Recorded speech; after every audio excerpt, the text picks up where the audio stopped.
Hai rekan jaga, di episode kali ini kita akan membahas tentang ekspektasi dan pemahaman dari generasi Z tentang dunia kerja. Rekan jaga penasaran juga nggak? Simak video ini sampai akhir ya. Hari ini kita kedatangan tamu generasi Gen Z, generasi Zontuy, generasi sukses. Mereka berdua ada Sion dan Dewi. Halo. Halo. Aku mau nanya nih, kalian ini BTW umur berapa sih sebenarnya? Kalau aku saat ini umur 22 tahun. Kalau Sion? Kalau aku saat ini umurnya 23 tahun. Jadi ini termasuk Gen Z ya rekan jaga, karena Gen Z itu dimulai dari tahun 95 sampai tahun 2010 rekan jaga. BTW aku mau nanya nih untuk Sion dan Dewi, kalian ini aktivitasnya ngapain sih? Apakah kalian kuliah kah? Atau kerja atau nggak ngapa-ngapain nih rekan jaga? Kalau untuk saat ini sudah bekerja dan menjadi customer service aja. Kalau Sion?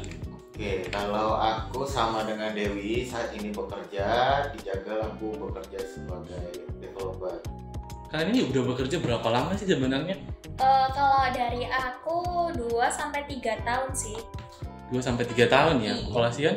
Kalau aku 1-2 tahun. Wah, saya yang tua di sini saja baru bekerja 3 tahunan. Rekan jaga mereka ini sudah ada yang hampir 3 tahun, ada yang sudah 1 tahun lebih nih. Kalau boleh tahu kalian ini kerjanya di bidang apa dan berkecimpung di dunia apa?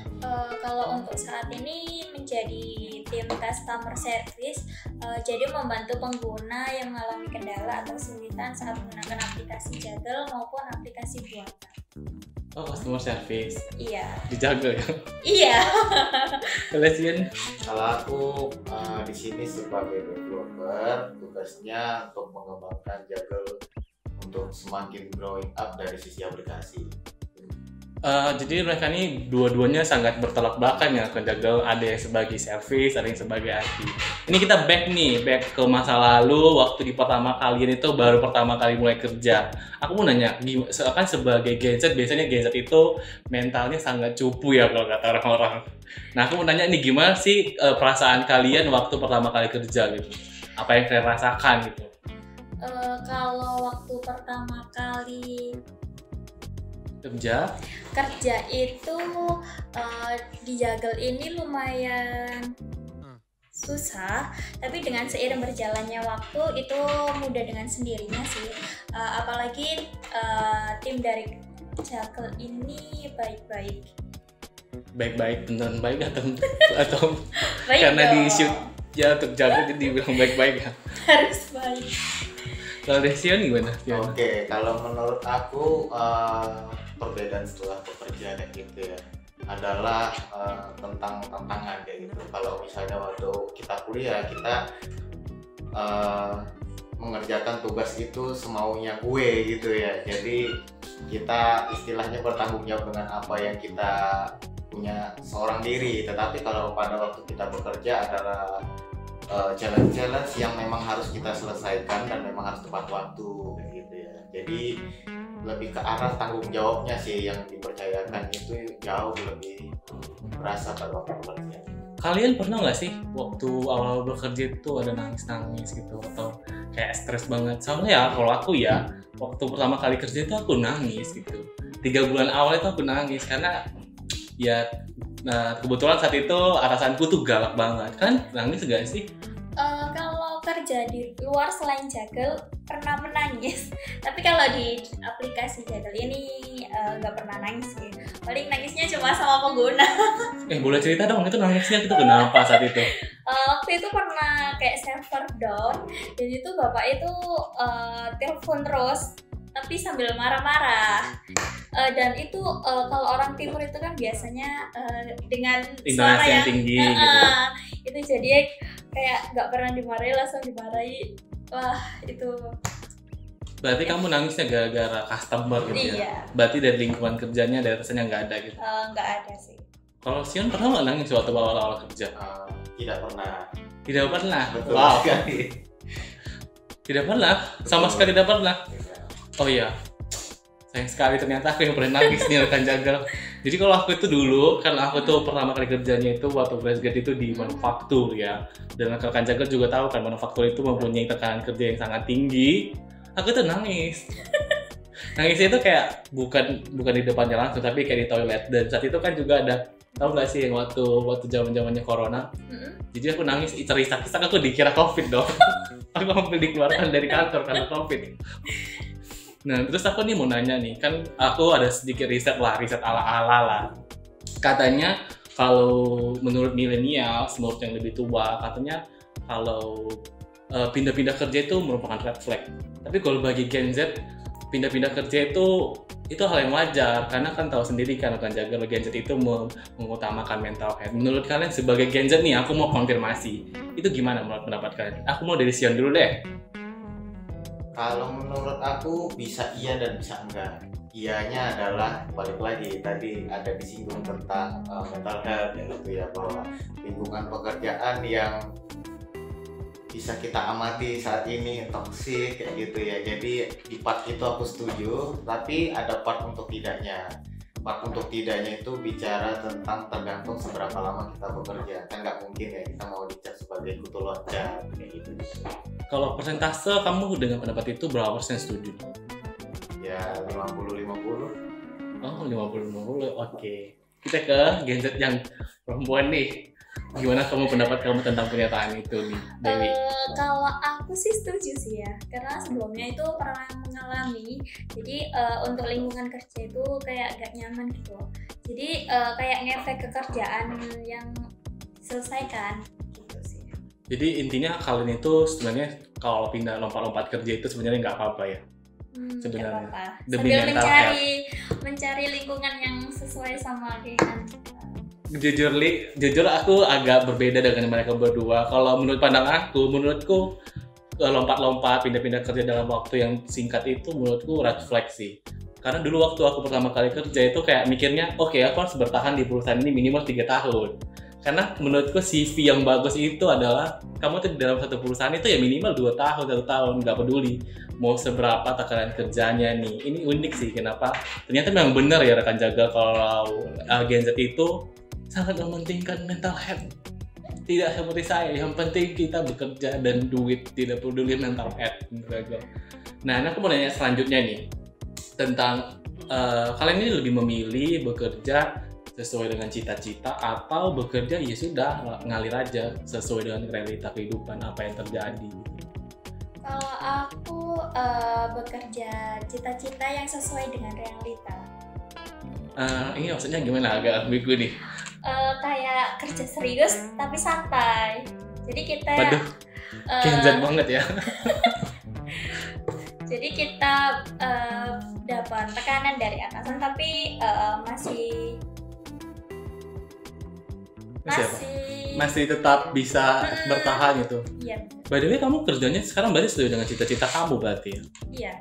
Jadi cita-cita kamu menjadi seorang customer service karena kerjanya cuman santai gitu atau gimana nih? Bukan santai sih, tapi lebih kalau dimarahi sama pengguna itu tidak secara langsung bertatap muka. Oh, jadi kamu saat ini customer service-nya itu enggak face on face? Kalau untuk saat ini enggak sih. Kalau misalnya kamu tiba-tiba nih kerjanya kamu enggak sesuai dengan cita-cita, jadi kamu sekarang enggak jadi customer service, ya apa? Mungkin ya kayak di awal lagi cari lingkungan yang sesuai dengan dirimu. Lagi-lagi mental health. Lagi-lagi dalam mental health.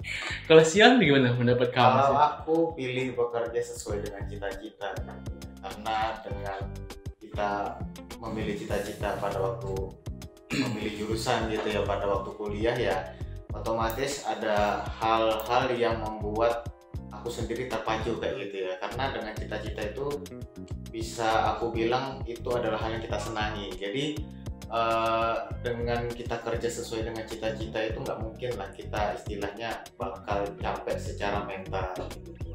Berarti sekarang ini Sion ini kerja sesuai dengan cita-cita ya? Betul. Oke, for your information rekan jagal, saat ini aku bekerja tidak sesuai dengan cita-cita. Berarti mereka ini hebat sekali ya Gen Z. Ini berarti aku bisa dari penjelasan mereka tadi bahwa bisa aku simpulkan Gen Z ini berarti harus bekerja sesuai dengan cita-cita mereka, sesuai dengan keinginan mereka. Mereka nggak mau, kalau tidak sesuai keinginan mereka, mereka tidak akan mau kerja. Beda dengan aku sebenarnya lebih tua dari mereka, cuman mungkin masih termasuk Gen Z. Menurut pemahamanku ini, ya bekerja ya sesuai realita aja apa yang bisa dikerjain. Kalau itu tidak sesuai cita-cita, bagiku tidak masalah sebenarnya.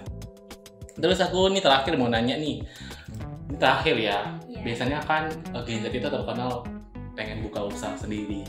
Mereka tuh nggak mau. Gen Z itu bisa terkenal nggak mau kerja ikut orang. Dari kalian masing-masing itu ada nggak sih keinginan? Oke, mungkin beberapa tahun lagi buat usaha sendiri gitu. Kalau keinginan sih pasti ada. Tapi kan kita perlu riset lagi, terus perlu cari pengalaman. Mesti kan kita kayak butuh modal, butuh pengalaman. Jadi kita nggak bisa langsung aku mau buka nih. Tapi kita kalau nggak ada pengalaman kan sama aja kayak nol besar gitu toh. Jadi kamu kerja dulu untuk pengalaman dulu. Iya. Baru memang ada rencana buka usaha sendiri. Kalau dari Sian ada nggak? Sama, jadi kita butuh yang namanya, yang pertama adalah modal, yang kedua adalah pengalaman begitu ya. Gak mungkin kalau kita tiba-tiba bangun usaha sendiri dari nol yang kita sendiri pun gak punya pengalaman di dalamnya. Itu sama aja kayak kita melakukan rencana untuk bunuh diri kayak gitu ya. Oh, kalau boleh tahu kalian ini mau buka usaha di bidang apa sih? Apakah sesuai dengan yang kalian kerjakan atau jangan-jangan gak nyambung sama dengan kerjaan kalian? Kalau untuk usaha yang dibuka pasti nggak nyambung. Apa nih, mau buka usaha apa nih beberapa tahun ke depan? Kalau ada modal ya buat kos-kosan lah. Mas kosan? Oh, jadi pengen jadi ibu-ibu kos Ibu-ibu di Gen Z kos. satu ini. Kalau kamu sih ya? Kalau yang ada di benakku sekarang ada bikin usaha untuk food and beverage kayak gitu ya. Jadi entah itu bikin makanan atau untuk bikin minuman, dari itu. Loh, nggak nyambung dong dengan apa yang kamu kerjakan saat ini. Saat ini kamu kan bekerja di bidang IT developer ya. Betul. Itu kan berarti kan kamu menguji mental health kamu sebagai Gen Z yang mengutamakan mental health. Itu gimana? Ya dengan apa yang aku punya, nggak harus yang namanya aku mengerjakan untuk mengolah makanan atau minuman itu kayak gitu ya. Aku bisa mikirin dari mungkin sistem atau mungkin bagaimana caranya supaya aku bisa lebih terakses oleh pengguna-pengguna yang lain kayak gitu ya. Jadi yang aku maksud di sini bicara tentang bagaimana mengembangkan sebuah usaha itu dari sudut pandang lain. Jadi bukan dari bagaimana mengolah produk itu sendiri ya gitu. Jadi satu lagi nih rekan jagung, bahwa Gen Z itu berani ngambil hal yang berbeda. Berarti maksudnya gak takut gitu loh, walaupun gak sesuai dan gak pernah dia kerjakan, tapi ternyata Gen Z ini berani ngambil hal yang berbeda gitu loh kan jagung. Oke, kayaknya udah sampai di sini aja. Kalau misalnya rekan jagung kepo, rekan jagung boleh komen di bawah. Mungkin bikin part 2 atau part berapa, atau mungkin topiknya bisa diganti gitu. Rekan jagung boleh banget komen di bawah. Oke, sekian dulu ya rekan jagung. Jangan lupa di follow, di subscribe, dan di share ke teman-teman kalian semua, ke bapak kalian, ke tante kalian, ke siapa aja. Pokoknya di share supaya videonya rame dan viral ya rekan jagung, supaya kita semangat bikin part 2-nya. Thank you rekan jagung. Sampai jumpa di video selanjutnya.